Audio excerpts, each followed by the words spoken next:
All right, what is up, beautiful people? It's Wolf Brother Methos Kushmanada from the channel Frost and Fist, and my amazing brother over there with the other glasses, the other host of this channel. All right, what is up? Oops. It's okay. What's going on, guys? I am Freak from the channel Frost and Fist, and welcome to the show. Welcome to tonight's show, indeed. And we have a special guest, someone who I've tried to get on our battle reports as many times as I possibly can. Everybody say hello to Atlas. Hello, everyone. Hi, Atlas. Good to be back on the show. Guys, Atlas is not only a really fun, really great guy to play in Warhammer, but he's also got his own channel where he's a man's man. Ooh. Atlas, tell us a little bit about your channel, my man. Disregard the channel. It exists. It used to exist. I took everything down. What? Yeah, we're working on it. Retooling, I guess. Let's just say retooling. There you go. There you go. Man, I like some of those videos a lot, though, man. Those like the you building a hut with no tools, no equipment. We're trying, man, trying. Thank you, though. All right. So, to give us a little bit of your gaming background, my man. Okay. So, I started in 7th edition with you, actually. Methos got me hooked on the game. Thanks, Methos. That freaking Didn't need that. Didn't need all that money, right? But, man, I loved playing the humans, so I went with Imperial Guard. And let's see, I got my butt kicked like 30-plus times in a row. But it's a great hobby, right? It's not a dice game. That definitely happens sometimes. You know, 8th edition came out, getting whooped by Methos' Space Wolf so many times. Seeing that awesome Thunderwolf cavalry run up the field and just smash tanks like they were debris in the wind, you know, made me want to get some of them Space Wolves.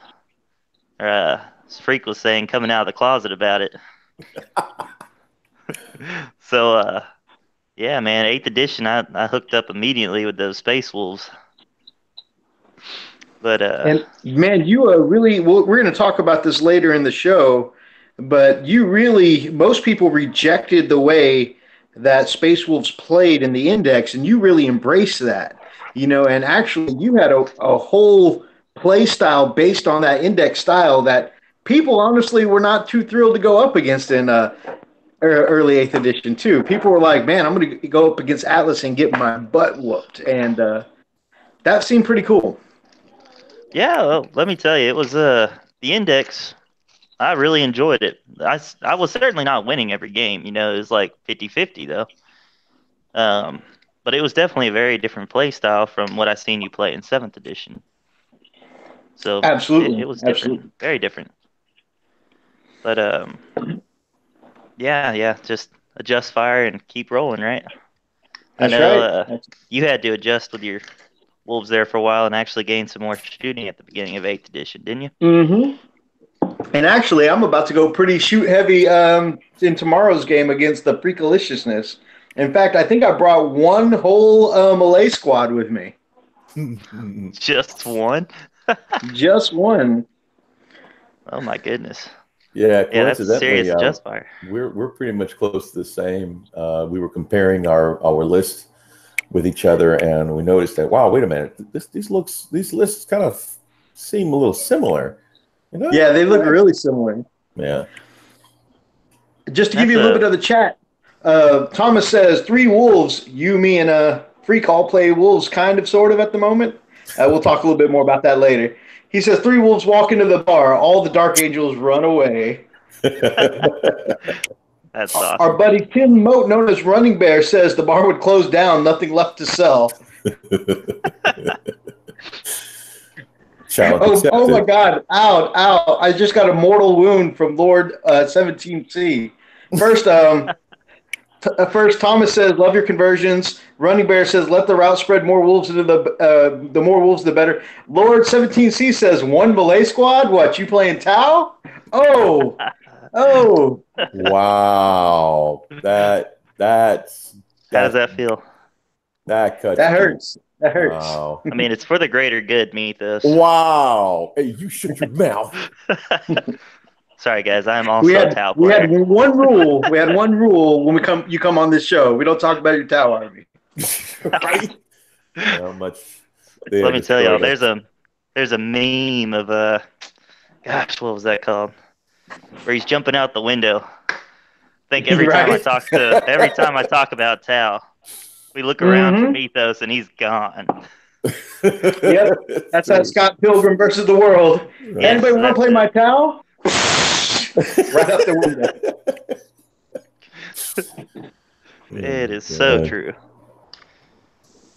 So I think every All time right. I watch y'all on this live chat, what are y'all working on? That's Before you get you are started. on it, my man. Yeah, You're right. you- We do start with the work in progress, and actually, so I've got too many projects on the go at the moment. I've got some Rune Priest I've started here. All of them with Raven Guard wings because I want my priests to stand out. So they're going to be jump pack Rune Priests. I've got the aggressors I primed up last week. I have my squad of Thunder Wolves. All my Thunder Wolves now are all. Uh-oh. Well, I guess I can't show you guys because my camera died. So Oh no. until my camera comes back, Freak, what you working on? Well, this week has been a little slow going because I've been on call all week. But I have been putting a little bit of paint here and there on these on this apothecary. I've got three or four apothecaries and a couple other models here that I'm doing for this commission. But like I said, it's pretty much the home stretch. It's just the last few bits to do, and so I'm kind of taking my time, making sure that they look good. Those apothecaries have so many details, so much detail. And so I want to be careful to make sure that they look good. I don't want to shortchange the client on this. So I want to make sure when he looks at this, it's like, oh, wow, these look amazing. So, yeah, I'm still working on the same apothecaries that I was working last week. But this time I actually got a little further, and I think they look pretty good. I'm hoping to get a few done so I can start showcasing them. So, you got one of your sexy apothecaries handy? Yeah, let me grab one. Let's see. Yeah, so I don't know how good it's going to look right now in this lighting. Lighting is rather kind of cruddy, but this is pretty much it. Again, I'm sorry, guys. It's just this computer camera is not the best, and I'll be investing in the better one. But well, this is just for an idea of what we're doing, right? The showcase will be where you really get the details. Right, exactly. But I mean, if you notice, again, I'm keeping the colors of the Legion. I'm not going all white and with the red tabard and then changing the color on the pauldrons. The shoulder pads are black and gold, which is pretty consistent with the with salamanders. But I decided to keep their armor, the same color that the client asked for. So this was requested by him. So you can see I've kind of worked on the lighting is really, really bad, but the control panel on his arm, the weapon, or actually the gene seed extractor, the scalpel. I believe there's a syringe. There's a lot of things that I did. The little details. Again, it's very difficult to kind of pinpoint here. So actually, I know you're feeling a little self-conscious about it, but it may not show up very well in the Google screen, but on the YouTube screen, it's looking pretty good. Oh, really? Oh, wow. Okay. Well, I guess my computer shows it a lot worse than what it really looks like on YouTube. But that's good. But anyway, so that's kind of the theme that I'm going with. I like it. A lot of color without too much color. We don't want to drown it with a lot of crap. You know what I mean? So that's kind of what I'm going for. And I definitely do not want to. I don't want to make it look like a birthday cake or a Christmas tree. So Man, my point of view, you're Well, it's looking good, dude. Thank you. I appreciate that. Alice, what are you working on? Man, you know I can't paint worth a crap. I got to pay Got some people to do assembly going on that. tonight, though. Yeah, I got a bunch of assembling going on here. Got more than 60 models to put together. Let me tell you. What are you putting together, brother? Oh, you're already halfway through? Oh, yeah. I actually have 60 models already painted. Very, Wow. not too good.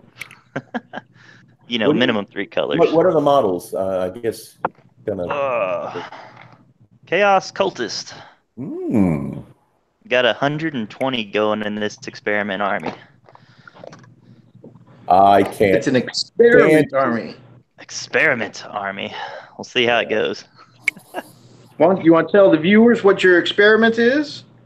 Man, zombies. I think that's one of the only games me and Freak played that he did not get a battle report on. But that test run went pretty well, right, Freak? Yeah, for one person. For one of us, yeah, we're wonderful. Oh yeah. This is how well it went, everybody. Freak calls me. I don't even remember where I was, but I couldn't make it to the hangout. So he calls me up. He's like, "Hey, dude, I know you couldn't make it to the hangout, but I gotta ask you this." And then he's like, "So I can't shoot his cultists, right? And he's got 500 cultists, and I can't shoot the one guy." I'm like, "That's how the character rules work, bro." He's like, "But there are 500 of them, and they're tied up in combat." Yeah. I can't stand you. Wow. It's a cheesy list. It's a cheesy list. Word for word. That's exactly what I said. Yep. Yeah. Yeah, we got another 120 poxwalkers in the mail right now. That should be here on the 11th. So yeah, I got a lot of assembling to do. But a lot of poxwalkers. You said your total count was 240 or something like that? In the whole list, if everything went properly, man, let's see. I think it's over 280 models. 280, goodness. That's Man, a lot of poxwalkers. Yeah. The bright side, bringing though, las cannons in these new armies, so 9 las cannons. Well, that's 9 poxwalkers, but that ain't that big of a deal when you have that many. He's got a point. He's got a point. Hey, you get yourself into a corner, Freak. Don't talk to me, man. Yep, don't even look at me. Nope. I think I have a rule that I don't play against your Tau. I think Freak's going to be developing a similar death guard. Poxwalkers. Nope. Heck Man, no. we have a game set up for the 23rd, right, Freak? Yeah. I think I'm calling it sick. Methos already backed out on me. I'm not afraid of your poxwalkers, though. I just don't want to play against your Tau. So this for our game tomorrow is and one of my company ancients. I know it's not going to show up too well, but I'm trying to make faces, bases, and banners pop. So we'll see how that goes. Dude, the banner looks fantastic. Thanks, man. I'm trying to get that color transition. So I've got that going. I showed you guys. I got a couple of rune priests I'm working on. I've got some primer on the way to get that Tau commission going. And then this is the other thing I've done this week. So all these Fenrisian wolves, thunder wolves, I'm sorry. All those thunder wolves. I got a total of 8 thunder wolves there. So I've airbrushed them up this week. Got them. I need to do the details like their teeth and tongues and their cybernetic parts. And then their saddles, and then it's onto the riders. So pretty stoked. Man, that's awesome. What's your one combat unit you're bringing tomorrow? And they're not going to be ready by tomorrow for sure. Way too much work to be done to them. My one unit's going to be. I'm bringing Wolfen tomorrow in a Stormfang with a jump wolf priest and a power fist and the armor of Russ. So they're going to tell something, I don't want you to fight this round, and then they're going to shut it down. And they're going to re-roll all those Thunderhammer swings.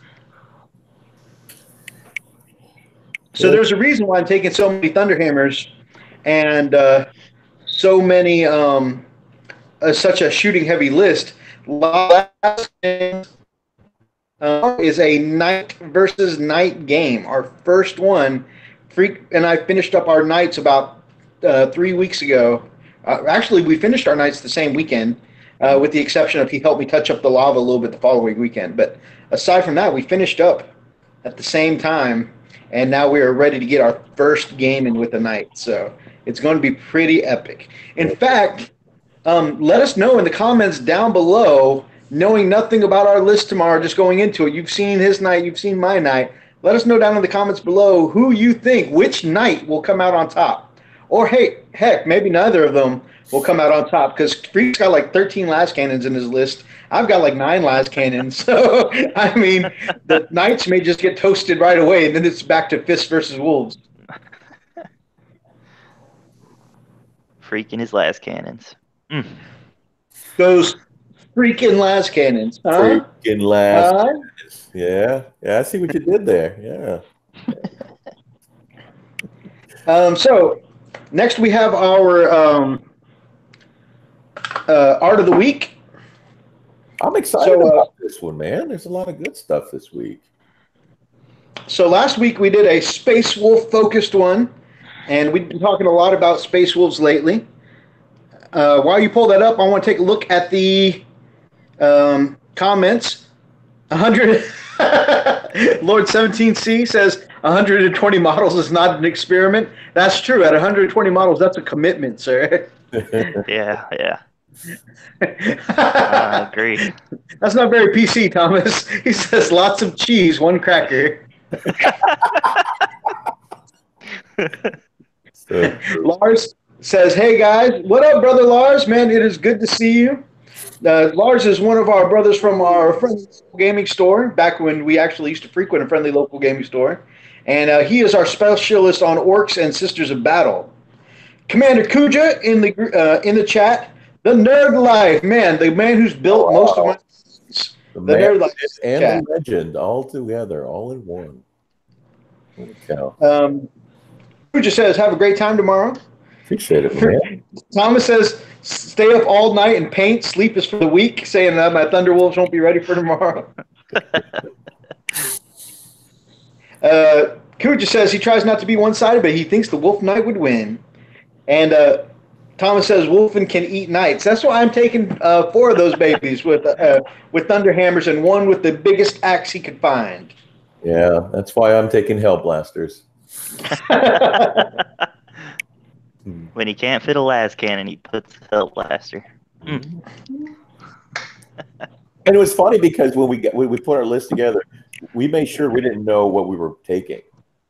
You know, I made sure not to tell him what I'm taking because I didn't want him to build his list based on what I am. And sure enough, as we were comparing notes, I'm like, wow, this is going to be a really interesting battle. Because Freak and I, we like the social contract aspect, as we've mentioned before, so we don't just show up with a surprise night or whatever. So we usually discuss, hey, what's going to be on our list, or at least give each other the high points. Mm-hmm. So that way, you know, we're not thrown off by an unexpected cheesy unit or something like that that's really going to just steal the fun away from the game. In doing so, though, we come across, usually we kind of expect what each other's going to bring. We know each other pretty well, and once in a while we build like really similar lists with totally different armies. That's kind of what happened today. We told each other what we were bringing. It's like, oh, hey, that's kind of like my this. You know, his Hellblasters kind of matches my Longfangs. Man, I think that'll make for a really fun game for y'all, though. Oh, yeah, definitely. Yeah, I think so, too. I think it's going to be really interesting. Methos, I am trying to find those pics. Did you send them to me by the messenger? The one for the Art of the Week, I put in the group chat with Thomas and Kuja and... the large one, the Frost, Fist, and Chaos? Yep. Okay, I'll have to dig that out then. There's so much I, stuff on you want me there. to send it to your individual real quick? Yeah, if you don't mind. Yeah, because otherwise I'll I have to got you, baby. I got you. dig through Just this. you keep talking and stall while I text. So yeah, man. So this We're pros on the show, guys. so we're definitely going to be, you know, smacking the crap out of each other. So basically, what we decided is we're going to go ahead and play the three-card tactical objective. We kind of tossed around some ideas of maybe trying some other different types of scenarios, but we figured, you know what, since this is a complete different list that we're taking, and this is the first time we're fielding our knights, we figured, probably be a good idea. Just, let's just keep it basic, simple, because we're still learning the rules on the knights too. So I think it's important that we get a good idea of what we're doing. So we're just going to do the tactical objective. We've got, oh, that's right. So we're going to be playing on our brand new battle mat. I'm so excited about that. I completely forgot about that. And we got still doing an unboxing on that too. That's right. Oh, That's right. So snap. it looks really, really good. Plus, Methos, will you be bringing the terrain? Yes. Yes. All two pieces of it that are built so far. Well, that's good. That's good. I mean, we've got some pipes. We've got some what do you call it? Some industrial containers. So I think we'll have enough to really build it out. So it's going to be really, really cool. I think it's going to look great. I'm excited to see this. How our models are going to look on this mat. We kind of did a little we call a little test to see how they would look, because we just kind of opened up a little bit and put their models on, took some pictures, like we were like so excited, like kids at Christmas. So it was a lot of fun, and I can't wait, man. It's gonna be really really good time. Okay, so here's this Art of the week. Yep, art of the week, and ta-da! Amazing. That's pretty Got epic. Yep, we got some Eldar going on this week, and got a whole galaxy painted on this jet fighter. You know what? One of my Eldar players, I know Kuja's in the chat. I know Lord 17C's in the chat. Help a Wolf Brother out. What is the name of this Eldar flyer? I want to say that's a Hemlock Wraith fighter, but I don't actually play Eldar, so. Oh, to answer Kuja's question right now, are you going to use the beta bolter rules? Yes. Yeah, we're going to go ahead and use the bolter discipline rules for tomorrow's game. So we're going to try it out. We're going to see how it works out. We're excited about it. And I definitely need to get a few units that can take advantage of that. I've got some pieces that I want to put together, that bike squad I've been talking about for a year now. And I'll be ordering, whenever I get the funds to put together another order of models and stuff like that, I'm definitely going to be ordering me up some bikes. Nice. We'll be future-proofing it with some magnets in case veterans get taken away from us. Yeah. So they've already been kind of taken away from us in case the index gets taken away from us, rather. Right. So going back to this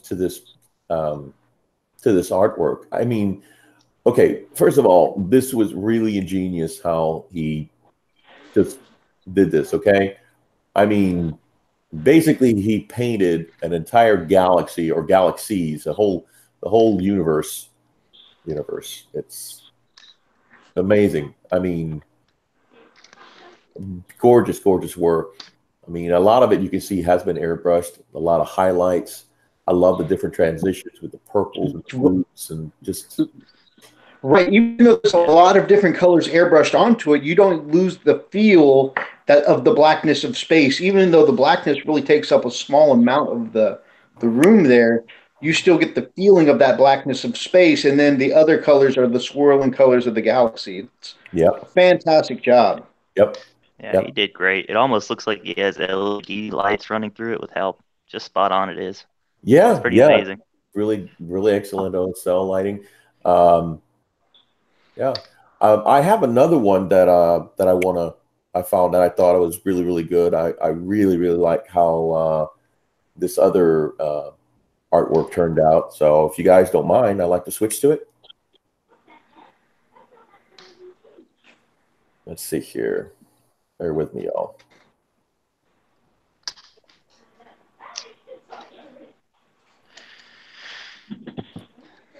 Mm-hmm. And the next art of the week is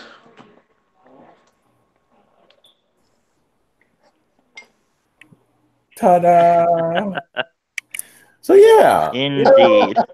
I really like this one. This one came out. There's a really incredible painter that I'm actually quite fond of.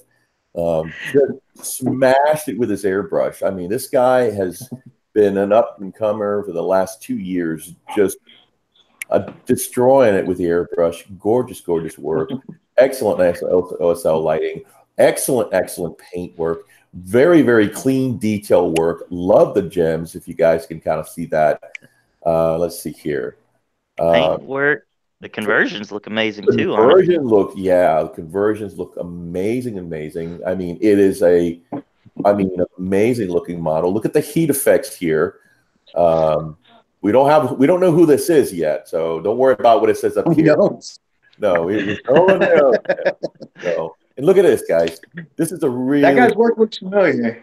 Yeah, well, I don't know. I've never seen him in my life, but look at this. I mean, amazing lava effects. You got the glow on the lava. We got the amazing artwork. By the way, I believe we have a mutual friend that I believe does this kind of stuff. I'm not sure if he did it on this particular night or not, but again, I it's just gorgeous work, and I'm just a huge fan of this. You guys can see. Look at that dead towel. Look at that dead towel. Yeah, he's pretty dead. That guy knows art. That is just amazing art. I could just leave that all day. You know what? I would want a mural of that in my room. Just that right there. Why do you have a mural of a dead towel? Shut it. That's beautiful. That's art. Shh, let it happen. You know, if Atlas here hadn't moved on to Death Guard, he may suit the meme. I just came out here to have a good time, and honestly, I'm feeling so attacked right now. Man, let me tell you. Look at that. Gorgeous work, man. Now, here. That is some nerd life freehand there. It is indeed the nerd life goodness. Look at that. That looks like a real fantastic wolf. He just skinned off the face off of a wolf, and they say, you know what? You don't need that on your body. We need this on this knife. So we're going to glue it. I mean, that sounds barbaric, but that's what it looks like. I'm just saying. I mean, it work. And you mentioned the conversion work. Actually, so the head is from Shapeways. So that was 3D printed directly. But the rest of the conversion work, those claws, the pelts, of course, that amazing freehand, all of those conversions are done by the Nerd Life. Yeah, man. Incredible. He does some fantastic work. That's unreal. Famous Soul. Hey. What's going on? No, I love seeing conversion work. It makes this game so feel more unique each time you see something like that in an army. And this is coming from one of the greatest converters ever. One of the biggest super duper conversion nut jobs around. Atlas. Guys, you haven't seen some of his work. Holy cow. I've painted his work, and it just blows me away, some of the stuff that he does, that he converts. He actually converted a vulnerable dreadnought with a claw, and at the end of the claw, he's got a dead towel that's been pretty much skewered, impaled straight through it. He's just laying like right within the claw. It's just amazing. That's my favorite venerable dreadnought. I bet. Guys, you got some chat here. Sergeant Oddballs is in the house. He said it's Wolfie, Gorilla Man. He has it spelled weirdly. Gilliman's Bane. Thomas says, "Don't drink your paint water, Mythos." I just drink it straight off the brush. Kuja says the Flyer is a Crimson Hunter build. Awesome. He also says awesome night and Dead Tow's the best. Brother Ian, Shameless Soul, is in the house.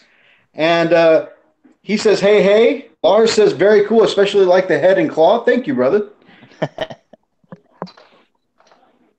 And Thomas says, have to. It's inspiring. I believe he's talking about the conversion work by Brother Atlas. Man, I think last time y'all were talking about dropping one bit and just it disappearing. Right. It goes into the abyss. Just happened. It went to warp, didn't it? I am telling you. Even if you are watching where it drops, you see your eyes watch it make contact with the ground. Boom, it's in the void. Literally. Unreal. Oh well. Well, it's probably with Russ somewhere. Right? All right. So normally we go on to our news topics, but while we're talking about Art of the Week, I want to give some congratulations to an artist we know as a personal friend, our buddy Sean Adams over at Adams Family Miniature Painting. We'll be able to see in just a second. It got his third time in White Dwarf, and we definitely want to give him some congratulations. Oh, I thought you said some crap. We're going to give him some crap. Oh, yeah. Congratulations. Crap-gratulations. Yeah. We're going to give him some crap. Man, I can't believe you're in White Dwarf again. Yep, true you, man. Yeah. So here it goes. If we can ever get it right. We're going to get it right someday. Look at this. There we go. And I left his screen name attached there, Adams Family Mini Painting. So you guys can check him out on the Instagrams. But he is the picture in the bottom right that you'll see with the Mechanicum. Sorry. That's going to be this one here, right? Mechanicum. There we go. Yep, bottom right. Very nice. So that is literally this month's issue. Just came out a few days ago. And he did a fantastic job with that Mechanicum. One day I'm going to get my Mechanicum in. Right? Maybe. We'll see. But I mean, yeah, he's been consistent. It looks good, man. Yeah, it looks really fantastic. So to get in White Dwarf 3 times, that's amazing to me. Yeah. Well, he is a skilled painter. He's really good at what he does. So very clean work, man. Right? Some of the stuff he paints is a throwaway project. Like, I'm just paint this up and throw it on eBay. Like, that stuff he does so easily just comes out phenomenally. Yeah. Yeah, I don't know how he does that. I haven't reached that level of skill yet, I don't believe. Good stuff, man. So we're definitely giving him some shout out as one of our artists of the week for sure. All right, we got some GW news we want to talk about, huh? We really does. There's a lot of really cool stuff come out. And before we talk about all the really, really cool stuff, we know there's a ton of GW news that has come out this week. We are going to be kind of light on the news topics this week just because being that we don't want to be a channel that kind of forces the content, right? We want to be knowledgeable about the things we're talking about. So we are honestly only going to talk about the bits of the news that interest us here on this channel. So, you all right, my man? Don't die. Yeah, I'm good. He's still upset about the piece that went into the void. Yeah. So funny is I got an extra base too. So we know there's a lot of news this week on the release of the Cultists, and we did a little bit on them last week because we love the models. This week has been mostly rules that have come out for them, and on this channel we're not following along the rules so much because nobody on this channel really intends at this point actually playing it. So we haven't really gone in depth with the rules. Yeah, I think they're cool looking, but they just, I don't intend to play Cultists anytime soon. So. Exactly. Now, something that there has been rules that have kind of come out for, at least porting them over from another system. Let's go ahead and talk about some Adeptus Custodes. Woohoo, man! Or I saw somebody get corrected on another channel because they didn't pronounce it Britishly enough. So the number one comment was Custodes. Oh my god! Custodes, Custodes. man. Custodes, Custodos. They're like, you didn't pronounce the H at the end. It should be custodes. I'm Yeah. like, okay, all right, chill out. I am so excited. And here's the thing. Okay, look, don't get me wrong. This is what I'm really excited about. This right here, whenever it freaking comes up. Because it's really come on. Come on. Oh, Just select a region, my man. Just select a region. jeez. I see. Okay, this is not what I. Oh my God, I hate you. I hate you all. No. Oh God. Okay. Select a region. I don't wanna. All right. This is where I just wanted to just a picture. Anyway, this is good right here. Yeah. So the jump pack dudes with wings, man. Yes. I'm a little disappointed for one reason. What? I just spent a while picking out the best wings Oh, for your priest. to be my Oh, winged rune yeah. priests and wolf priests, and then as soon as I glue them on, they're like, Come out release with something these. new. The coolest. They're called the Venerati. I think that's what it's called. Venerati custodians, and they are now available for 30 and 40K rules. The rules are available now for 40K, along with the rest of the custodes army. So, by the way, all these are beta. They're not, they're not quite yet set in stone, not yet. But I am really, really impressed. Let me see if I can find. Bear with me, gents, because I had it on my other computer, which worked really amazing. So I'm not sure if this will let me pull up Those jump. this. No lie though, those jump pack custodes look amazing. Yeah, I believe that this is. I think this may be the 30K. I think this is a 30K rules. Yeah.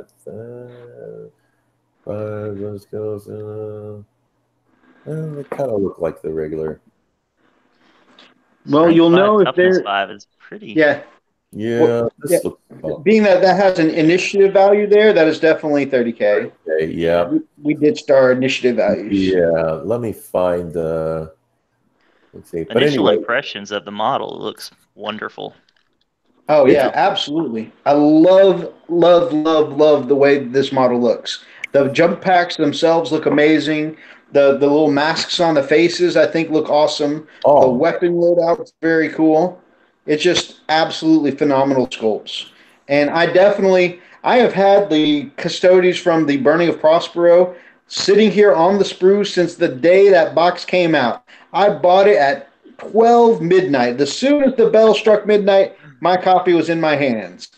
They've been sitting on the sprue this whole time. So this right here, like when the jet bikes came out, I said, hey, it's almost time for me to break out the custodes. And now that there's the jet bikes and these, oh yeah, it's time. Plus, is that the data sheet there? This is it. The Venatari custodians. Look at this, man. So 2 weapon and ballistics. 2 plus. Yep. And this is what I really think is so cool. By the way, you have the choice to be able to take, right, the kinetic destroyer and it's not a choice, but the Venatari. I don't know what they're not Italian. The Venatari lance, and it shoots, and it does melee, and it's a -2 with a strength 6. Oh, this is just so cool.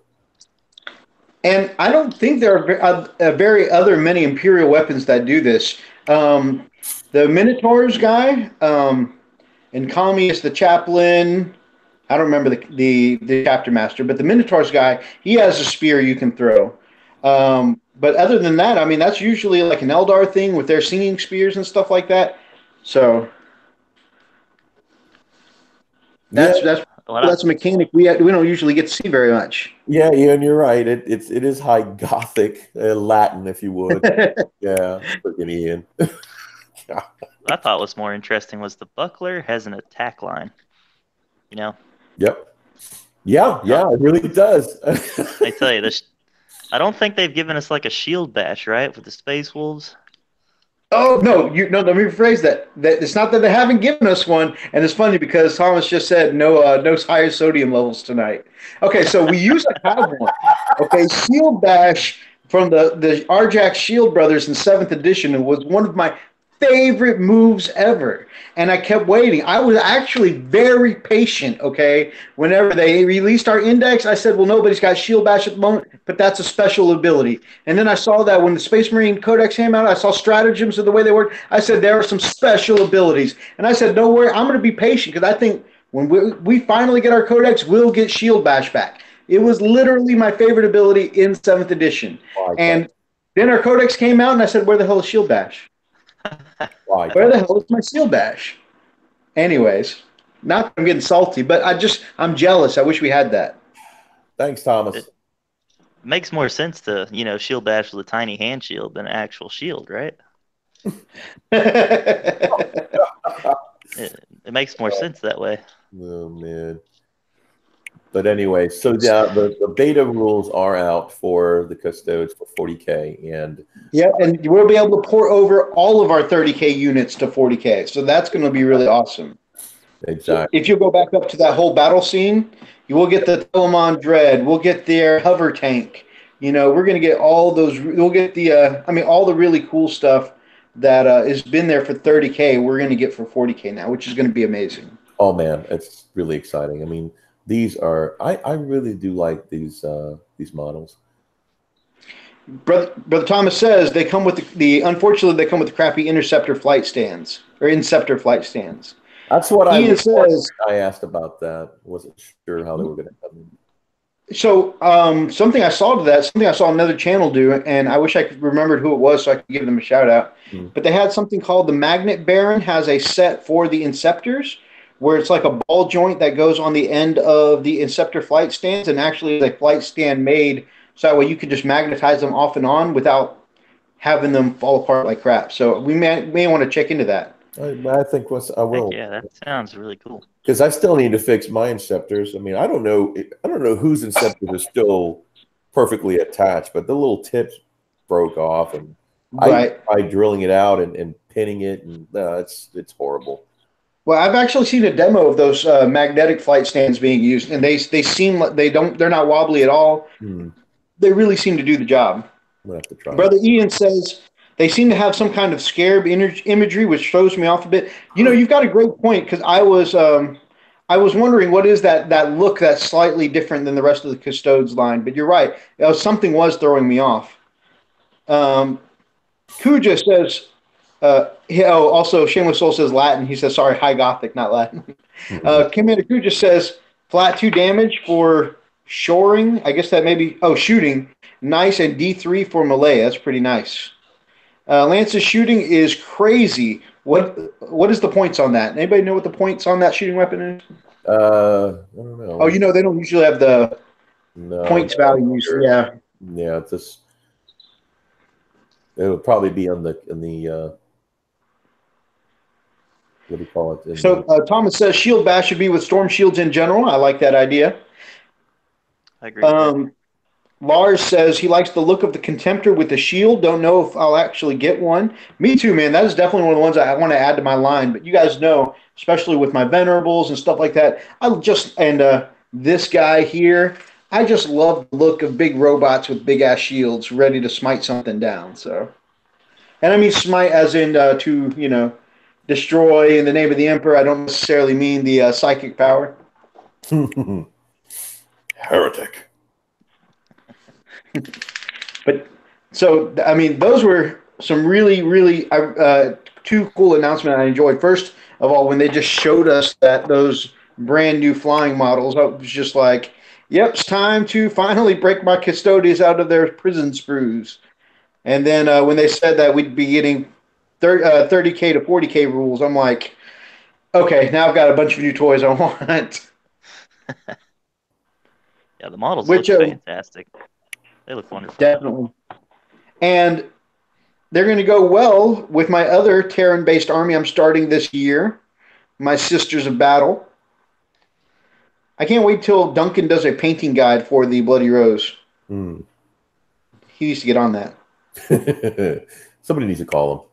Anyway, you guys want to pick up the phone and just say, "Hey, Duncan, can you handle your business for him?" Well, we've got Brother Ian in the chat who knows Brother Rob, and Brother Rob is such a high-level painter. I bet he's got Duncan on speed dial. I hope so. So we can get the hook up. All right, our next topic. Are we ready? Ooh, a shield bashing contemptor. Thomas, I like it. Kuja says his Eldar Rangers will have fun taking shots at the new models. You know, it would have even been really cool if they would have added as some kind of a what is it, stratagem, tactic? Like a shield Exactly, dash. exactly. I was definitely really hoping, cool. my man. Yeah, I actually think you said something about that, didn't you? All right, we're ready to move on to the next one there, Methos, the yes, sir. Primary focus here. All right, here we go. There he is. Another Primarch released for 30K anyways. Yep. Before y'all say anything, what is y'all's first impression just looking at the model? All right. Okay, I told Methos, I absolutely love the skull.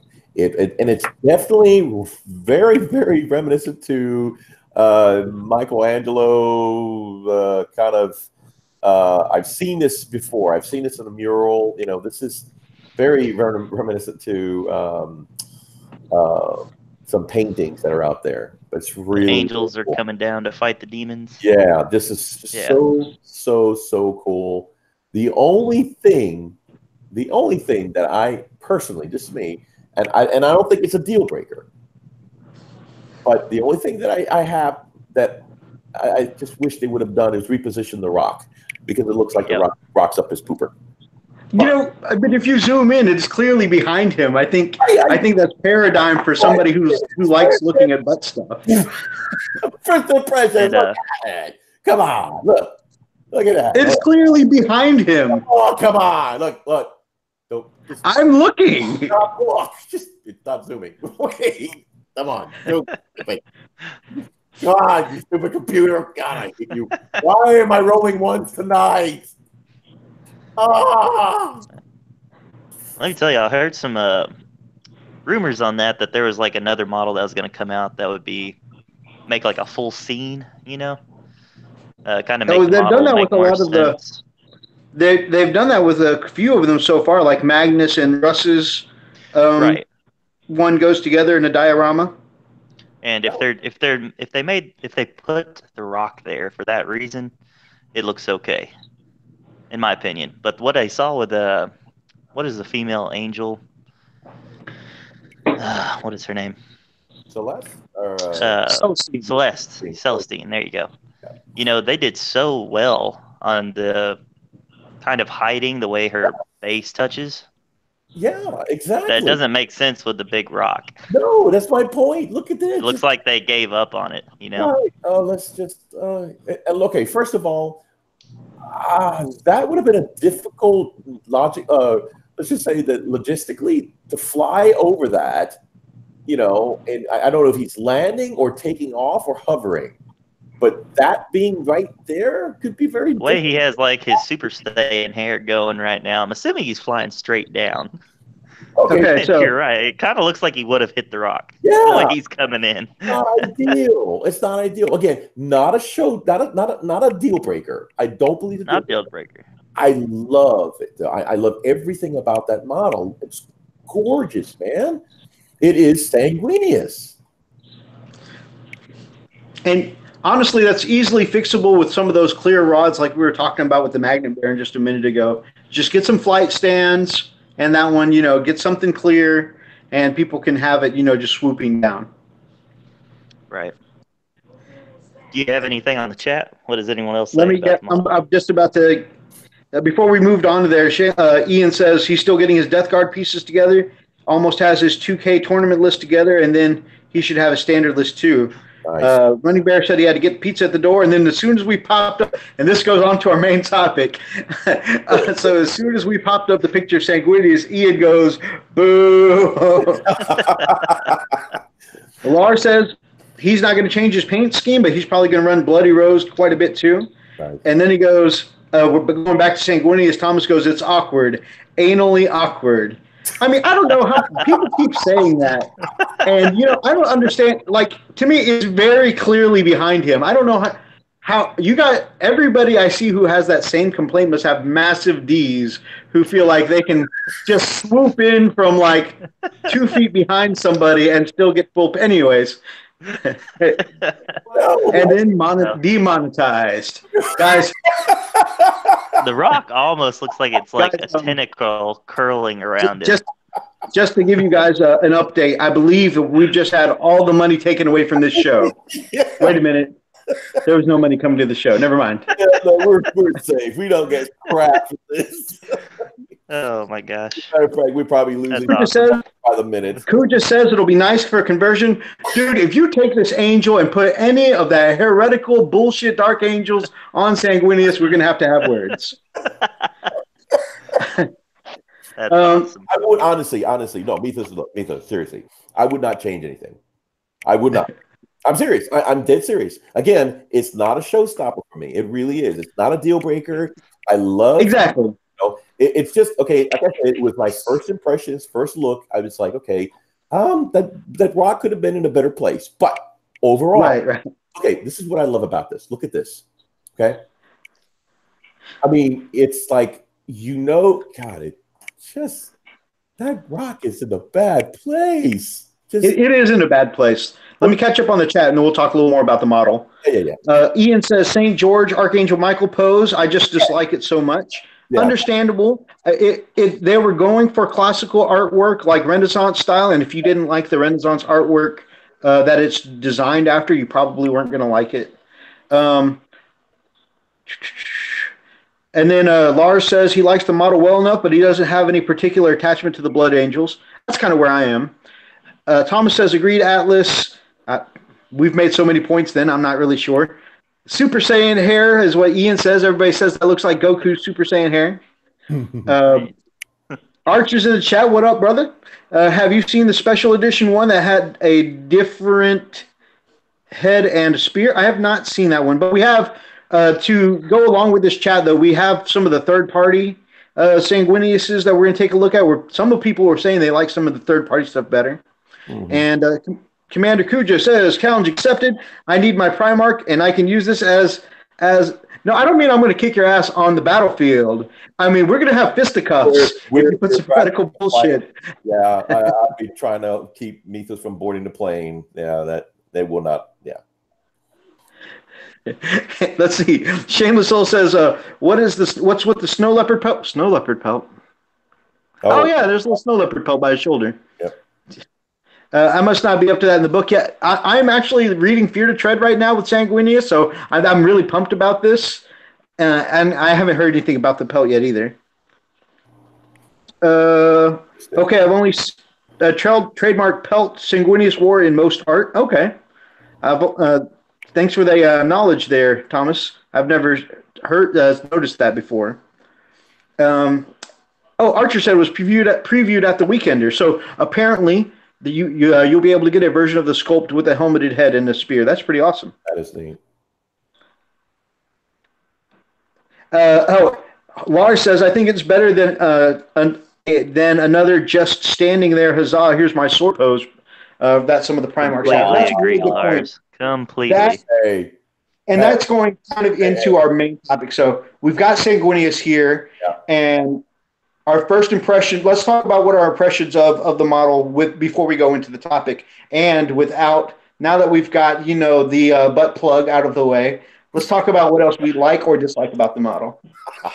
So I've been out of date as far as all the updates, and I just figured out about this whenever Methos and Freak told me about it. But what about Russ?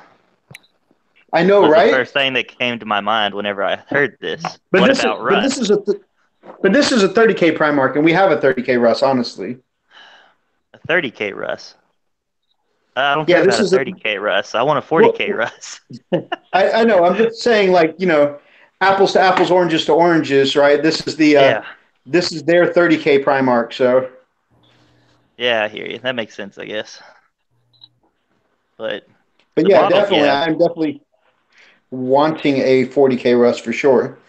If they made him exactly like the way that our brother over on TMP Corbin put together the Kabuki Russ, that would be fine with me. In fact, let's just put Corbin in charge of coming out with 40K Russ. I agree. Right? That's some great work, man.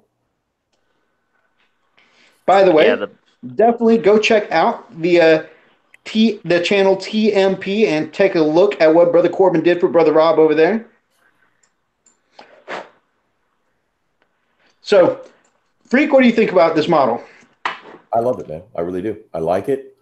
I like it because I'm a fan of the Renaissance, era. I love the whole. Again, it's like a mural. It's a beautiful. For me, it is.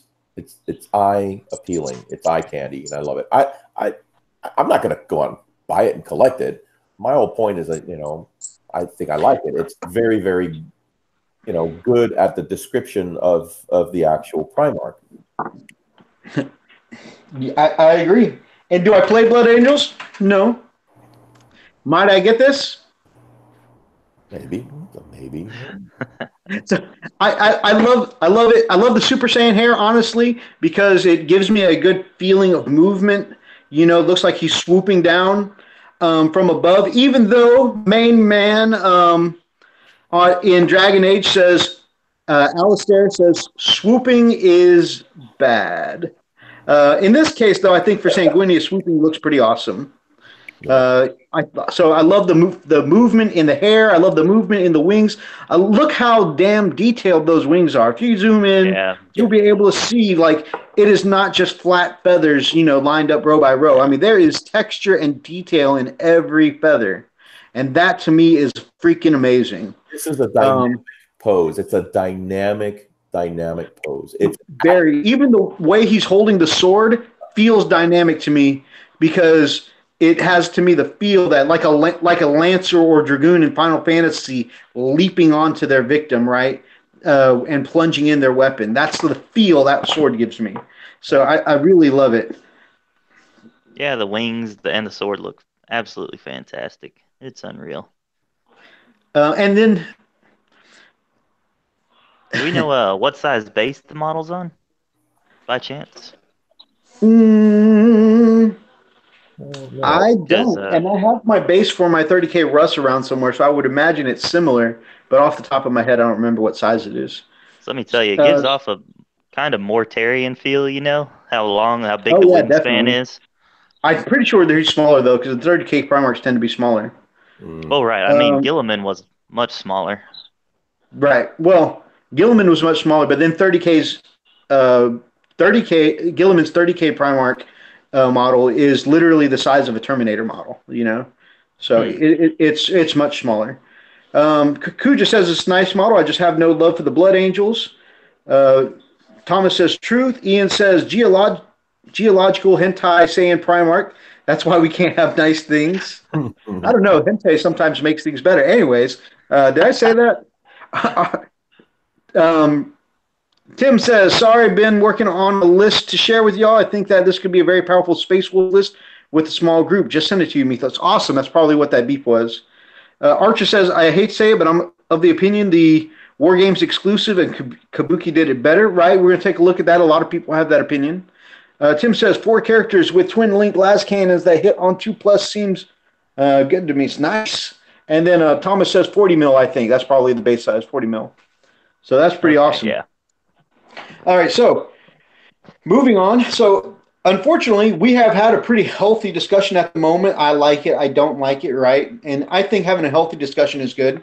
Unfortunately, what I see a lot of and it felt like this when Havar Red came out, Forge World almost can do no right. It's because every time that they put out something new, I mean, it immediately just gets such a toxic response from the community, right? I mean, there's all kinds of threats and everything though. And I don't get me wrong, I get salty on this channel a lot too when it comes to stuff that Forge World does or doesn't do, and usually it's rule stuff, No, right? But for me, it's rule no. stuff. Or when they take away, like if they put together a Brad Redmaw and still had a derpy face, that's okay because I'll buy a Spell Pro head. Give me the damn model. You know, you'll still get my money. I'm just going to do a little conversion, right? But that's the part I get salty about is when it's something rule oriented, like when you nerf the shite out of my Thunderwolves, or you give discounts to everybody in the Imperium but my Thunderwolves. You know, it's rule stuff that makes me salty. But when it comes out to them putting together a model, right? You've got this team of designers that put together something. They're excited to finally put it out, and they're like, "Man, here's how we envision Sanguinius," right? And people are like, "Go fucking kill yourself." I'm like, "Whoa, whoa, was that necessary?" Like, but that is how poisonous some of the members of the community get, and it's when you spend some time looking at the community page when they have a new release, it's scary. I almost feel bad. I couldn't imagine having a job where I put together something, I put a lot of hard work in it, and every time you release it, you're feeling that trepidation of like, how much hate am I going to get over this, right? They probably wish they still had the days before the internet where they could like just post it up and it come out in catalogs, you know, Yeah, and it get ordered in shops and stuff like that. And it was all either you bought it or you didn't, right? There was no death threats and stuff like that back then. yeah. No, Let me I, tell I you, I agree with you, man. Go ahead. I feel terrible for whoever's modeling the Sisters of Battle that are coming out. Because, there has been Well, hype about that for so many years now. you know? you know, Oh, my I think gosh. you bring up a really awesome point, Atlas, and actually that's really astute of you. I think the fact that years of anticipation has been there, people have been reading about Sanguinius and the Sisters of Battle for so many years. Everybody kind of builds up their own expectation of what they want it to look like, you know? Right. Yep. Whether it And be hentai or otherwise. Let me Yeah. tell you that some of the Sisters of Battle conversions online are very scandalous. And if people are going for that, I think they're going to be disappointed. And you know what? They don't have to be scandalous to me. Um, Although I do want some of those Raging Heroes Sisters of Battle. I may pay for a couple of those, but they don't have to be scandalous to me. But man, I really hope they have at least a diversified enough set of sculpts that some of them look feminine. I did think that the first demo they did of the faces for the Sisters of Battle It was a little were, butchy. huh? They were a bit butchy. Yeah. Yeah, yeah, they weren't as feminine as I would like to see in an army like that. Now, do they all have to be super feminine? No, but you've shown us with Canoness. What I can't. I'm going to butcher this name, but Canoness Viridian or whatever her name was. She looked very feminine, and her face was sculpted very femininely. And I would like them to continue that on. Do they all have to look like that? Not necessarily, but make some of them feminine looking. Hmm. Well, I agree with that point. I mean, that's the whole reason people wanted to play Sisters of Battle, You want to be able to tell they're actually female, not, you know, look like Terminators. Absolutely, absolutely. Tim says he loves the Wolves for Russ and 30K, as do I. I need to paint mine up. Mark Beautiful Archer says sodium levels of salt, homie. Yeah, sorry. Winter is coming, is what Hellchild says. GW gets hate daily, which is sad. It's from Kuja. Shameless Souls. Forge World has two settings for rules: unplayable and broken as heck. Unplayable or broken as heck. There is no gray when it comes to Forge World models. You're right. You're right. I hated playing against people with any Forge World in their list whatsoever for the longest time. Talking about the dude who has to release new artwork and new models, he said that dude is crying himself to sleep over the pressure. I bet so. I bet so. I do not envy that guy's job. Yeah. Ian says, I don't agree with the GW hate, but I'm the conductor of the Forge World hate trade. Choo choo. You know what? Until they come out with the brand Redmaw model, dude, I'm going to be a passenger on your ride pretty frequently. A new sculpt of the Penitent engine would be nice. They can't do a Sisters of Battle release in the big scale that everybody wants without doing those Penitent engines, because those old school metal models do not look good at all.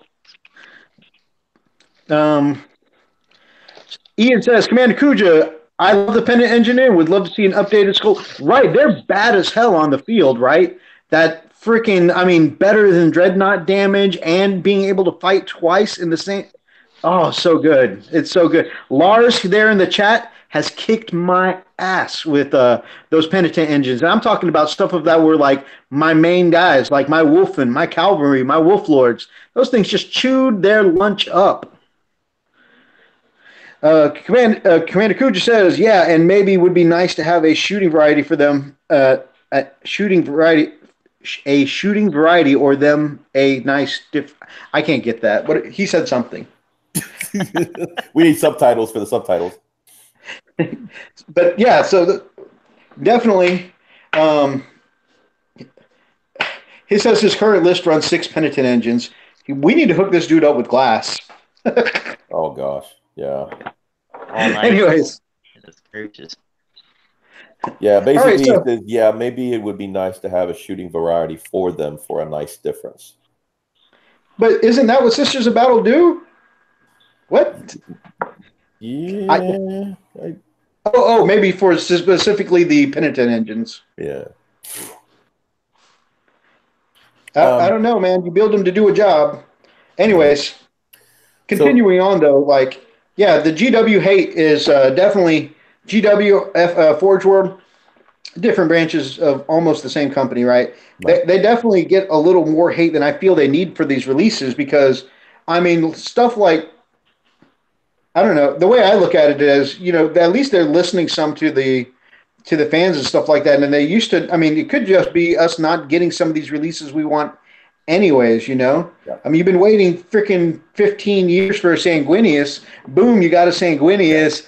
I don't want that Sanguinius. Wait, what? Okay, and on that train of thought, and I totally understand what you're saying, but if you can kind of, okay, I don't think that they should deserve as much salt as they're getting, but I think that they should at least listen to the community a little bit. You know, try to get a good fair balance. You understand what I'm saying? Like for example, take a look at this for instance. I have been waiting for this to come out for a long time, and honestly, I have kind of waited to even bother putting this thing together. You know, because you own it now.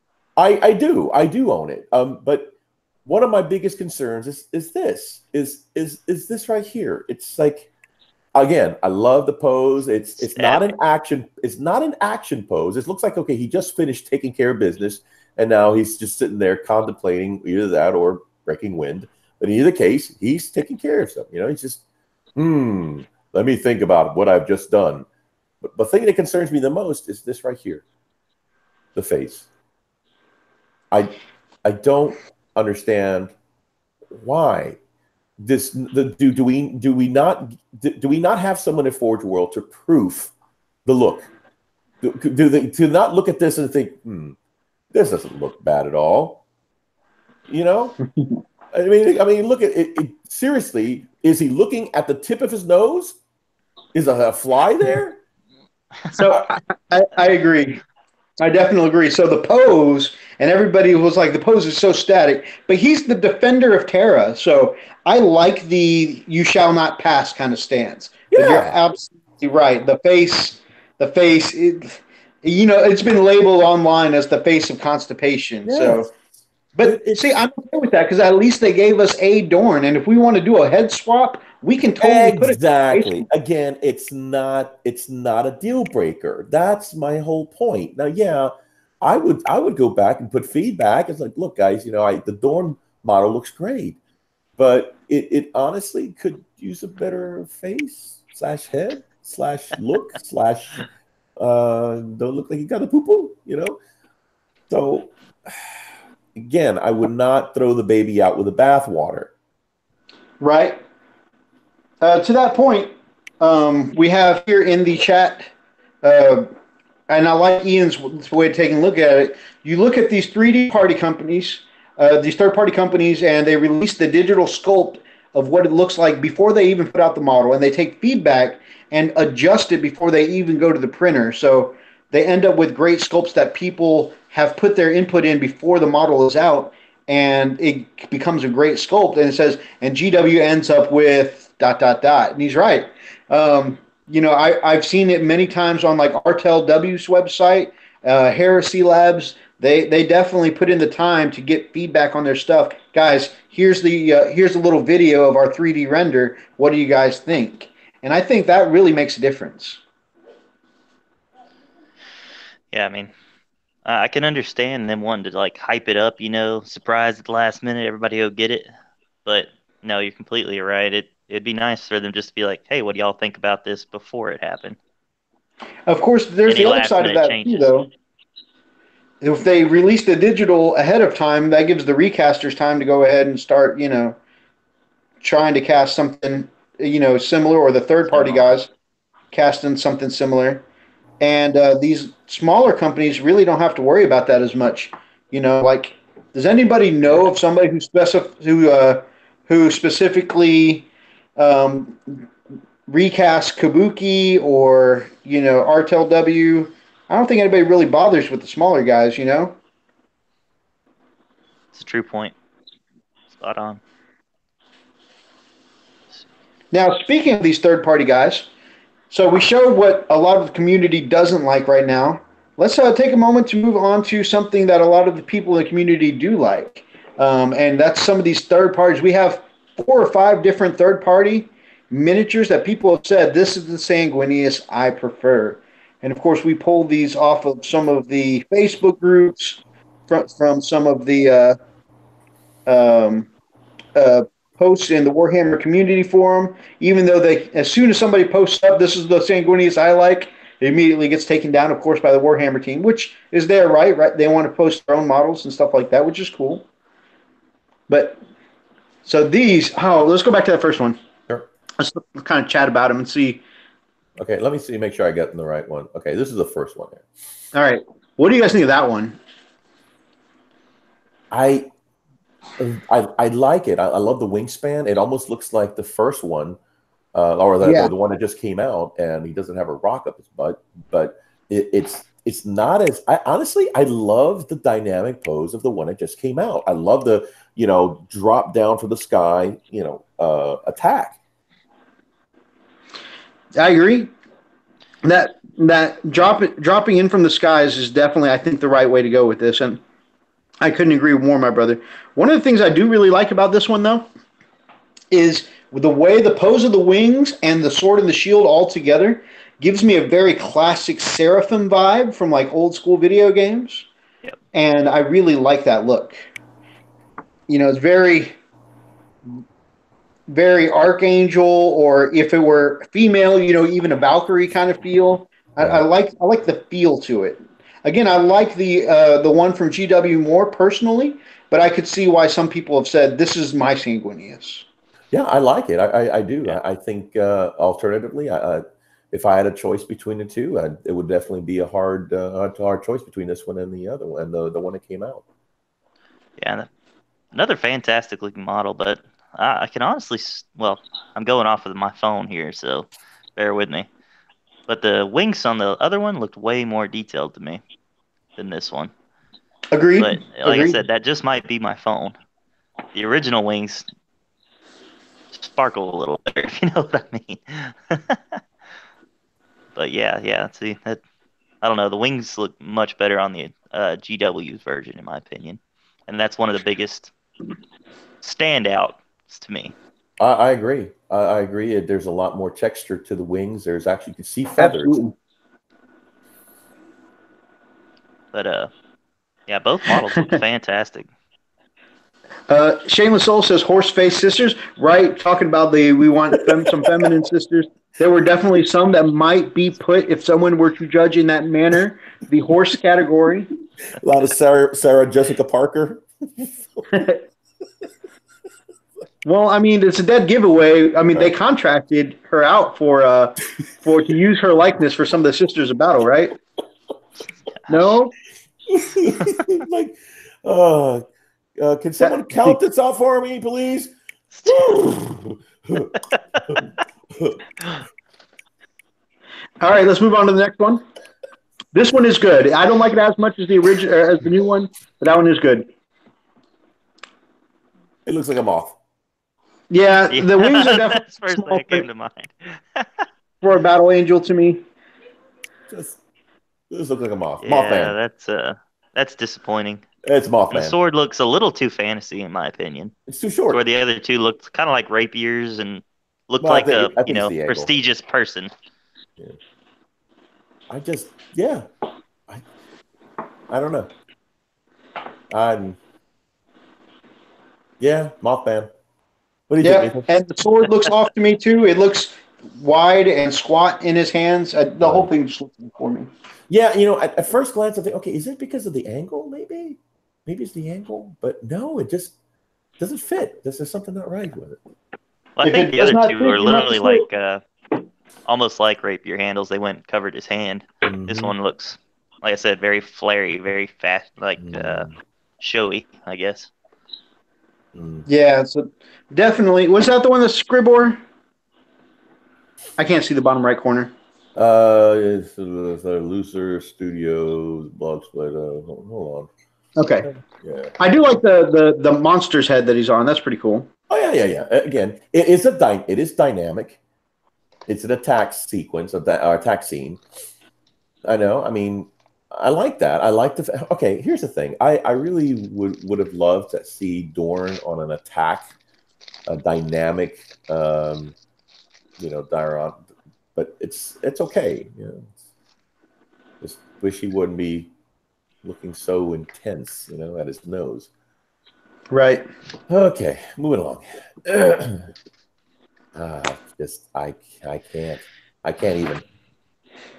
Oh, that's the one that's Scribbor. And that's the one Thomas said in the comments, ew, Scribbor miniatures. Yeah. Kind of gives me an Egyptian feeling. Like it goes with Thousand Suns, is it? Wings are all. I can see that. Right Although that above his seems head. to be, yeah. And that seems to be their kind of art style in general for the Marines. He says it's a cherub. Oh, the tiny wings. Yeah, it's a cherub. Oh, yeah, that's Scribbor. It just looks like So coral. the wings are an interesting shape. They kind of also have that, Valkyrie kind of pose. I just don't think they executed it as well.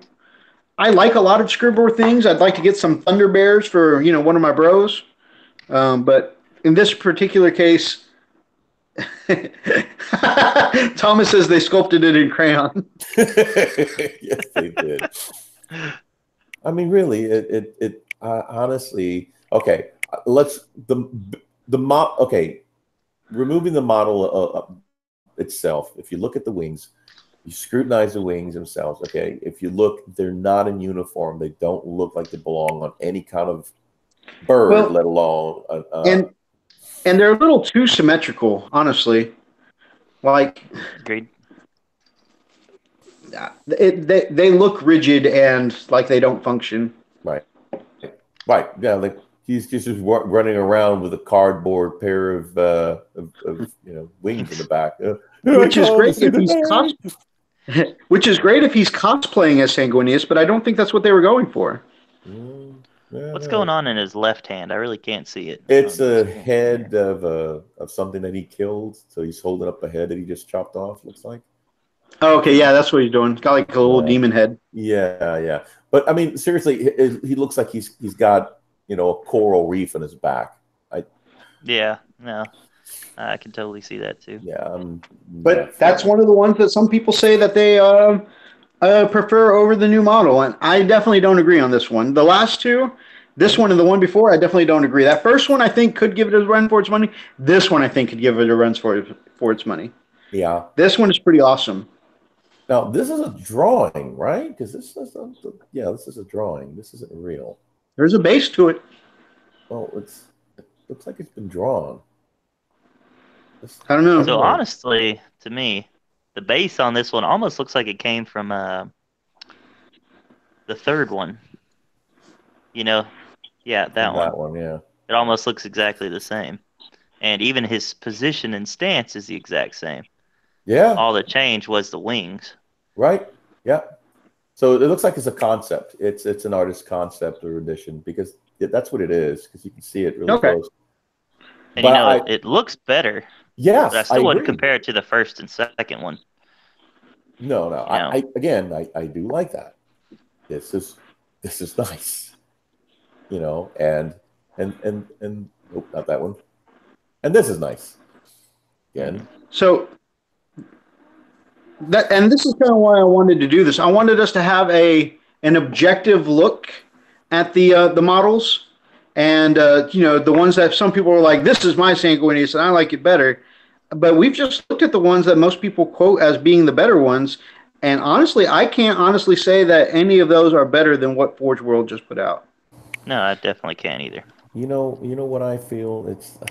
It's because it's Forge World. It's because it's Games Workshop.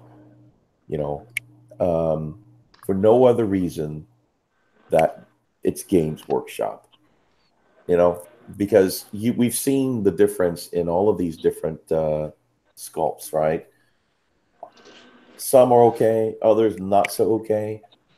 Who's clamoring? Who's throwing the hissy fit about any of those? Nobody, Right? right? But here, Forge World puts out a model that, I mean, again, I think they could have done some better work on certain things. But again, it's a beautiful model. It's well done. The detail I agree, my brother. is very intricate. So, is it justified to vilify Games Workshop in Forge World for this? For one or two minor things, then okay, does one or two minor things completely destroy the basis of that particular sculpt? No. Maybe Do I'm you have wrong. do you have the other Primarch still open up somewhere where you had them before? Yeah, The different Forge World ones? yeah, I got it right here.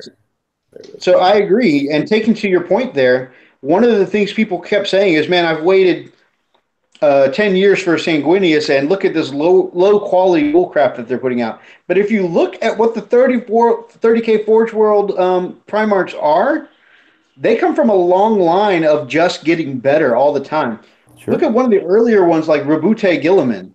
And he Oh, is yeah. literally just a dude sitting there in what looks like regular power armor in the most static, boring ass pose ever. Yeah, where's he at? Just saw him. There he is. Yeah, exactly. Yeah. He is like, the I mean, he's the mini brother, the run to the litter. If you look at the other Forge World models, there, he's so static. His model has so like almost nothing, very little is distinguishing it from a standard Marine. Like if you were to Right. compare him to a veteran, there's very Right. little there. I'm not impressed. Not impressed at all. You're totally right about that. You can tell Forge World is, or not Forge World, but GW in general is taking our comments into consideration whenever they're putting out their new models. Now, there's some cool stuff there, and I like the leather skirt or whatever the battle skirt he's wearing. The fold, I want to believe it's called. Yeah. But yeah, I mean they've definitely come a long way. Come on. Yeah, I mean, okay, so let's look at Magnus the Red. Oh my God, that is such a cool Okay, model. that's a pretty cool idea from Running Bear. He says you put the GW wings on the Scribbler model, it would be awesome. Yeah. Okay, I Oh, could see yeah. that. Yeah, I can see that. That goes back to our conversion, though. We were saying, Right. the models look great, and if there's one thing we dislike about them, we can go ahead and convert them. Right, right. So you're absolutely right. One thing on a model that you would do differently is absolutely convertible. That Magnus is very dynamic. Very dynamic, really beautiful. I mean, see the thing. It give you something to work with all the details, all the intricate carvings, and the crevices, and man, lots to work with. And even though that one is super intricate, I don't think that one's any more intricate than Sanguinius. I think it's still Sanguinius still comes off as the badass the same way that Magnus does. I agree. I totally agree. I mean, okay, let's go back to. Thomas says he can't talk. He turned Horus into a wolf lord. I like it. Archer brings up a point, especially when you're paying that premium price for Forge World resin. I get that. But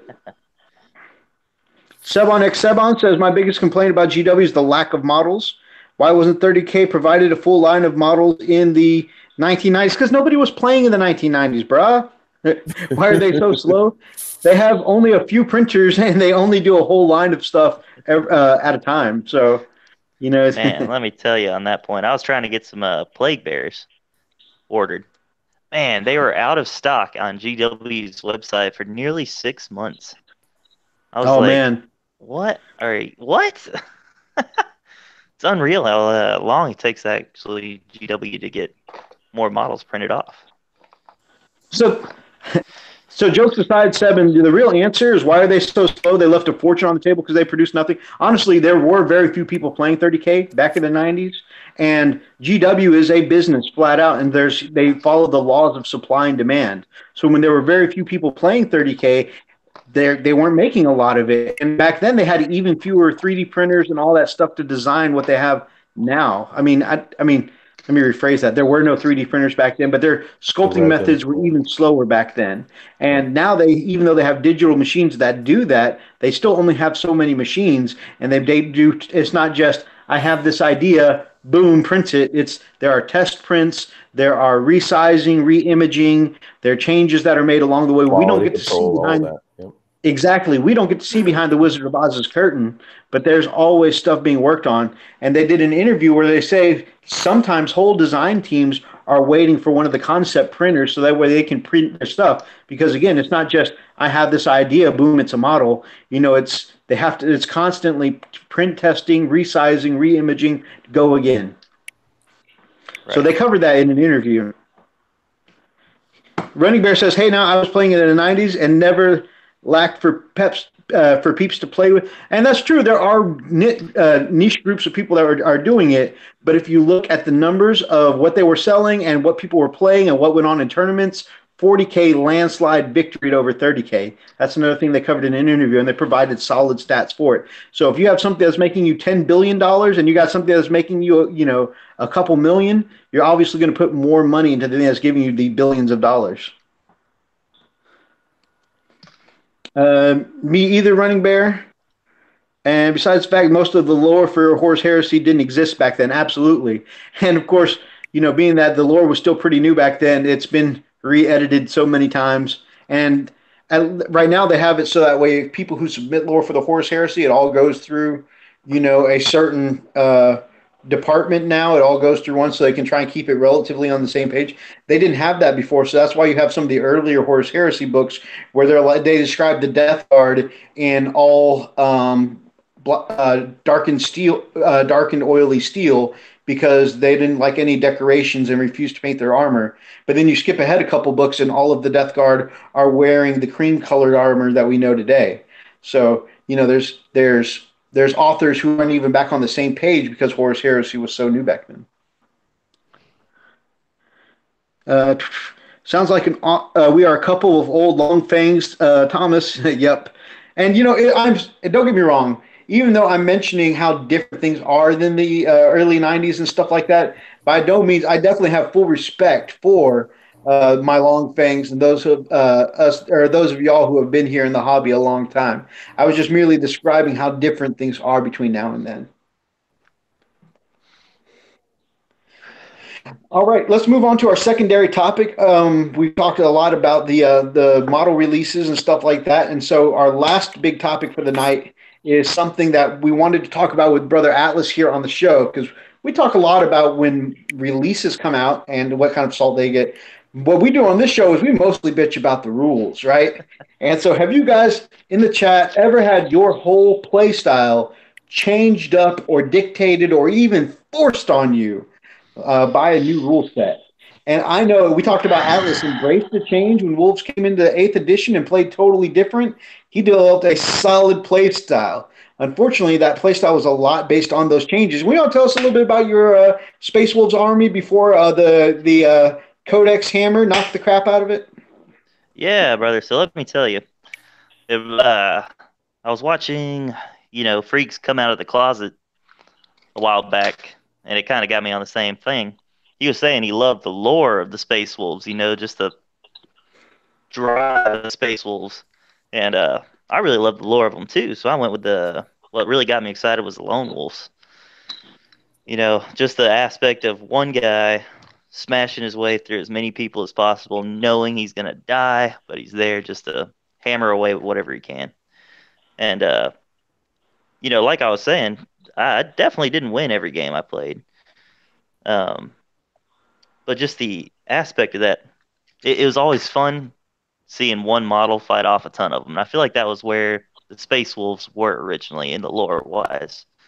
Outnumbered, and they're just fisticuffs with anybody.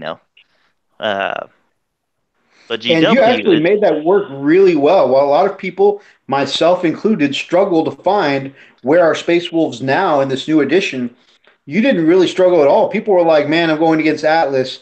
I know whether I win or whether I lose. This is going to be a tough fight because all those lone wolves are going to be a beast load of wounds to chew through. And then that 4-up to ignore death is going to take Mhm. all day.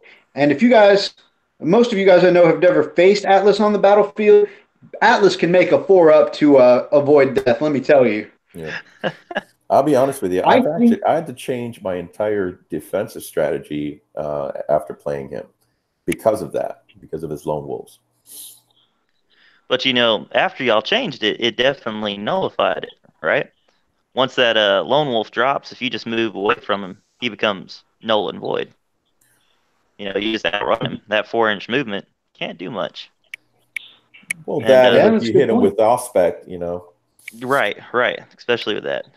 Um, but main topic was, they took out the lone wolves. Our venerable dreadnoughts were very powerful at the beginning, and now they're almost, they're way weaker than the Custodes now.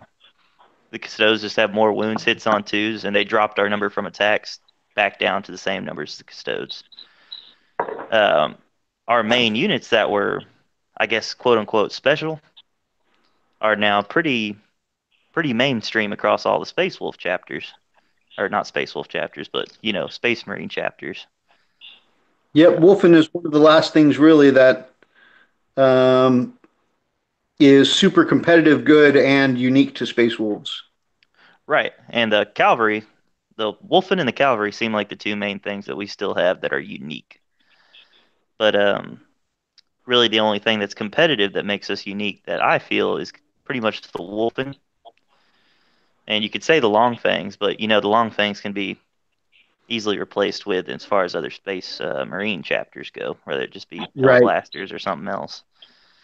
right. I almost feel like GW's pushing Space Wolves to try to be more shooty, is the whole aspect of what I was getting as the codexes and stuff were released. Even though we got a small point drop, there was certainly no motivation to go back to the original playing style of the Space Wolves. Even with that small point drop for the cavalry. It's funny because I found my playstyle again when the Codex dropped because Cavalry got so much better, being able to do all heavy weapons, getting that +1 on the charge. Um, but it had the opposite effect on your army. Your army definitely got tanked. Yeah, my army was a little bit nerfed, and I can only complain about so much because Harold, I loved Harold. You couldn't have a Space Wolf army without Harold, in my opinion, at the beginning. But 2-up was a little unrealistic, and I'm willing to admit that. Oh yeah, uh, when I saw that tanking, come out in the Codex, I was like, that's fair. yeah, I I couldn't couldn't be even be mad exactly about mad it. about that. But when they're removing stuff, like I said, what got me interested in it was the Lone Wolves, and they just completely nerfed the Lone Wolves. That killed my whole playing style. And then the Venerables, that I wouldn't have said were completely overpowerful. They also nerfed them to the point to where they're basically like any other dreadnought. Yep. Um, And man, before the nerf though, man, like I said, I mentioned in my Knights video, seeing you go to town with 2 Vendreads and swat down an Imperial Knight, that was pretty intense to see. oh yeah, Yeah. All I can say, I can't remember that, so I can't back it up. Let me ask you something, Alice. When GW came out with their beta rules for not being able to Alpha drop Strike. first turn, yeah. Um, Yeah. how did that affect your game style as well? That was a it really did upset me at first because whenever I was still relatively new to the game, I only had the one army beforehand with the Imperial Guard, and then coming into Eighth Edition, the rules changed. So reading the rules as somewhat of a new player, I built a list to the new rules and built Right. an army off of the new rules. And me alone, my army was completely nerfed. What was 2,000 points at the beginning in the indexes dropped down to, you know, below 1,500 points. And the whole play Oh yeah, style because changed. the rule of three got you too, right? That's one of Yeah, the things every that roll dropped your dropped me. points down. Yep. Um, so I'm just wondering how many players that were new also, like myself, as far as getting into these indexes, were drawn away from the game because their armies were becoming null, you know? And that like you were saying with the Alpha Strike, I had a lot of Alpha Strike, but that's because the index said we could do it, you know? But whenever they dropped it and I picked up a few more armies, I got Tau and Death Guard now. I can Boo. understand why they did it, you know? Well, I mean, here's the thing. Look, it's still beta, and I mean, Methos and I still ignore it. We don't. Well, I've been using it myself, just trying to prepare to not be disappointed in the Sure. future. But definitely, I have no problem with other people using it. Right. Yeah. I have stopped using it, but just like in a game we played uh last night, or not last night, last week, with Brother Lars actually. He was playing the orcs, and they had the ability to jump, you know, instantly Right. got in my back lines and took out one of my Tau commanders and something else. But they even nerfed the ability to drop your guys on your side of the field. Originally, they said on turn you can't come in until turn two, but on turn one you could still drop them in if you're in your deployment zone. I Right. had over 200 points sitting on my board that could have helped me out that I wasn't even allowed to drop into my own deployment zone anymore. Yeah, And that made it a little tougher I dislike that it's not even in your own deployment zone either. because there's armies out there, Grey Knights, Orcs, things that have the jump and Gate of Infinity, stuff like that, that more or less allows them to still deep strike turn one.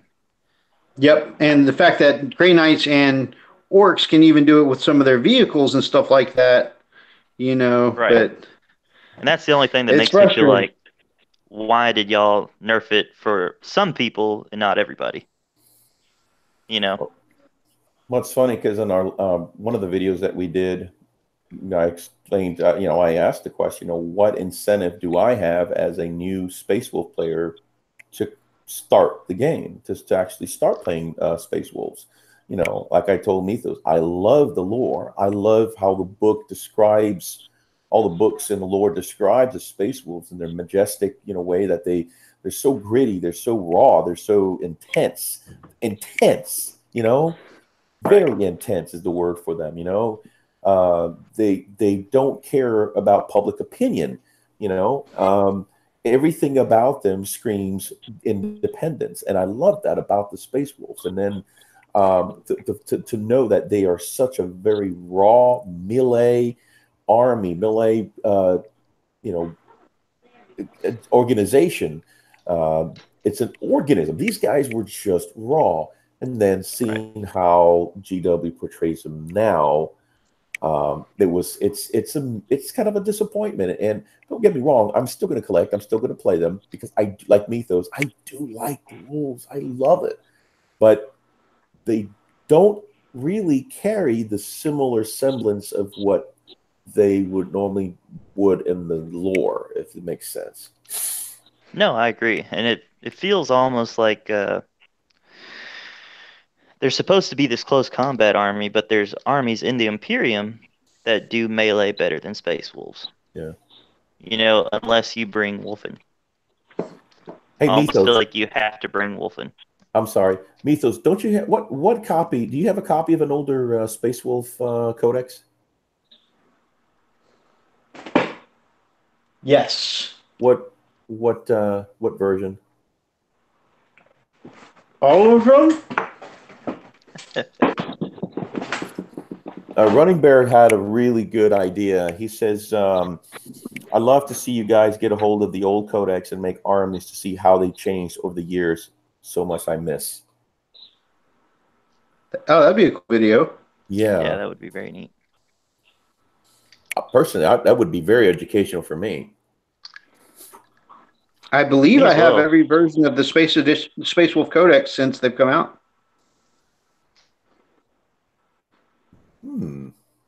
Running Bear, that might we might make that happen. We'll have to see. All right. Speaking of Running Bear, let's check what the chat had to say. So Kuja says 8th edition changes Dark Angels so badly. Tim Moat says just about every rule set ever as a Space Wolf player had forced changes on it. Thomas says when we asked the question, have any of you had that happen? He says face palms. Yes. Thomas. Kuja says they took away his psyche power. Running Bear says, my biggest grump is how they took the fluff out of Codex and how armies rules work. Absolutely. Just like the Void Claws, we're supposed to be able to deep strike on people's back lines early and be the vanguard. Shield Bash, the Shield Brothers. There's a lot of good lore with some of these cool rules that we had. It's really losing weird the formations hit me hard personally. Thomas says they're still special, just short bus now. Thomas also says they threw a whole salt shaker at Atlas. That blows.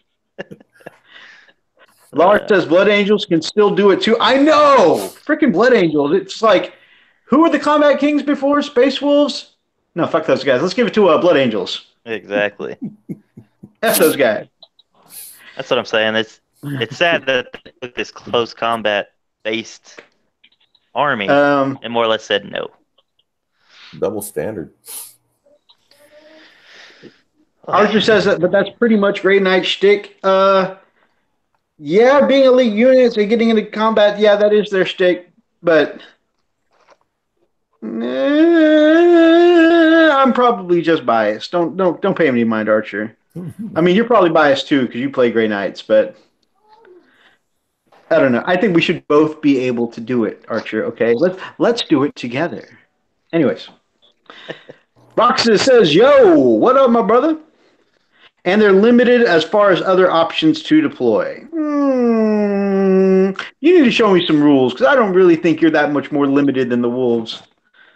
But again, I'm probably just being biased. Running Bear says, "I love to see." Oh yeah, you already read that one.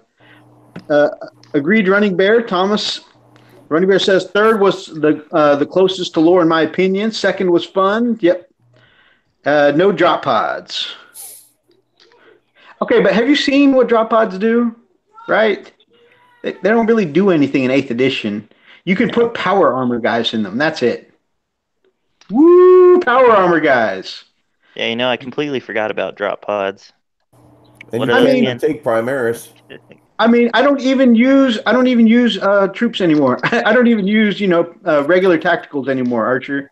So yeah, there's no point. I mean, you could put Terminators in them, but you can also just deep strike the Terminators by themselves. I mean, there's really no point.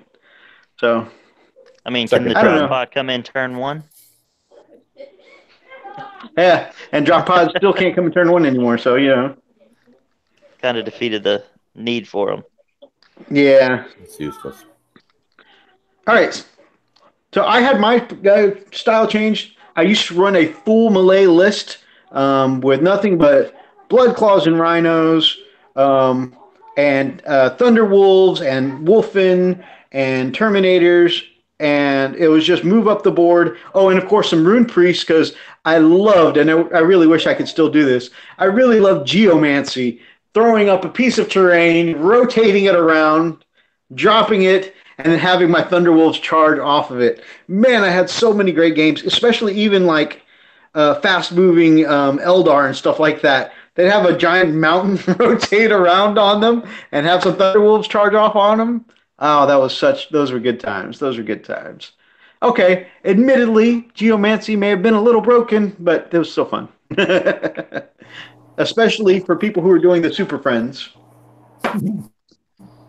We have 3 players here. Methos, you're still very much into Space Wolves. Freak, I know you're trying to get into Space Wolves. And honestly, I am slowly getting out of Space Wolves. Christmas past, Christmas present, Christmas future. Yeah, very, very much so. What is I've kind of heard my opinions on it, and I know I've heard y'all's opinion on it, but just to give me a little bit of an insight, where do y'all think Space Wolves are going? Do you think anything else is going to change with them, or do you think they're going to stay pretty stagnant? I don't know if we're going to change. Everybody seems to be about the Smash Captains now, and they say that they run 2 variations here with the Space Wolves. Some people do the Lord so they can get 1 billion attacks, and some people do. I don't know. Some people like to keep it cheap with the Battle Leader option and getting rerolls to wound. Those seem to be the primary 2. Some people like the jump pack. Everything's jump pack now. And so some people like the jump pack priest because if you do it right, you get like 20 attacks. Because they already come with like, okay, I'm going to throw out wrong numbers here, but they get a number of attacks. I want to say it's like 3 or 4. And then they can cast the spell to give them Frecky and Gary, the spirit, the wolf spirits, which gives them 5 more attacks. Huh? And it gives them 5 more attacks.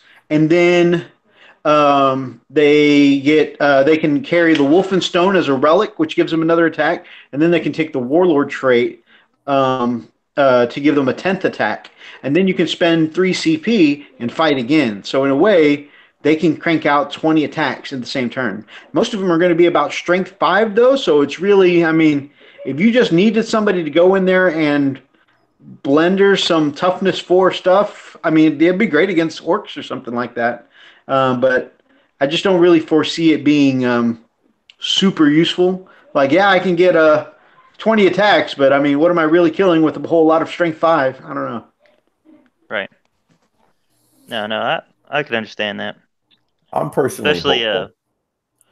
I'm personally hopeful. Like I said, I'm just coming in on this. I'm hoping that GW would see what the Space Wolf community is looking for, what they've been asking for. It's funny because every time a new model comes out or a new Primarch comes out, the first thing they put on air, we've heard you, community. We've heard you loud and clear. And because we hear you loud and clear, here is your right. So to me, it's almost like, is nobody in the Space Wolf community speaking at all?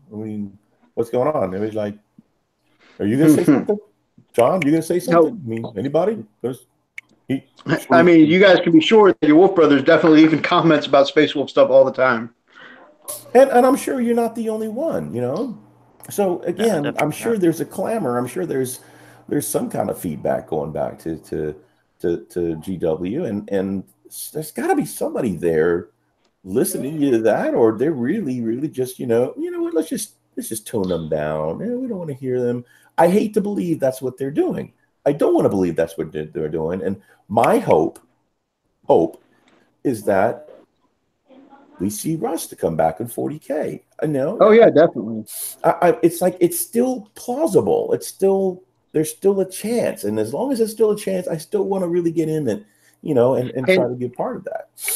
And part of me hopes or wonders if that's maybe why they keep distancing themselves from the Thunderwolves, not only because they had a bad last edition, but maybe they're hoping that by the time that they become de-villainized, that, they'll come back with Russ and be awesome again. Maybe. I don't know. They're pretty good now, but I have a hard time, believing those that would equate the Thunderwolf cavalry with and Death Stars to Tau. I really have a hard time with that because that's kind of what the comparison. Or they were so OP, they were so broken, they were so like really okay. You supposedly or allegedly fix one thing, what about the rest that somehow appears broken? Help me with Right. that. Archer says they're too popular to leave them in a real bad spot for too terribly long. I agree. Uh, Thomas says I like Wolf and Blood Claws and TWC and the right with the right warlord. Absolutely.